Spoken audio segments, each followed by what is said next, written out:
ఈరోజు చాలా మంది కూడా దేవుని దగ్గర బ్రతకమంటే నా వల్ల అవ్వదు. ఏమడిగాడు దేవుడు నిన్ను? పెద్ద ఏమడిగాడు? ఆయన ముందు యథార్థంగా నడవమన్నాడు, తగ్గించుకుని బ్రతకమన్నాడు, ఆయన చెప్పిన మేలైన కార్యములు చేయమన్నాడు. అంతే కదా. పాపాన్ని విడిచిపెట్టి మేలైన దాన్ని వెతకమన్నాడు. ఈరోజు మనం పాపంలో బ్రతుకుతూ దేవుడి దగ్గర రాయంట, నాకు కష్టం, నా వల్ల అవ్వట్లేదు, నాకు చేత కాదు, ఐ కాంట్ డూ దిస్ అంటున్నావు. ఏ పెద్ద అడిగాడు? పాపాన్ని విడిచిపెట్టమనే కదా, అది నీకు నాశనమనే కదా.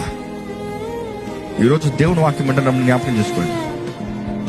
మన సఫరింగ్స్ ఈ లోకంలో మనకు వస్తున్న ఆ మోల్డింగ్ బట్టి దెర్ ఇస్ ఆల్వేస్ ఆనర్ అండి.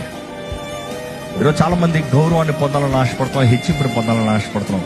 శ్రమలు సహించేవాడు ధన్యుడు, అటువంటి వారికి జీవ కిరీటం.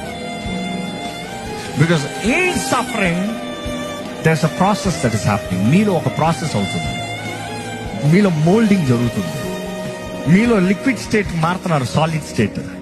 ఒక బంగారాన్ని మీరు అనుకునే షేప్ తీసుకురావాలంటే అది ఏం చేయాలి?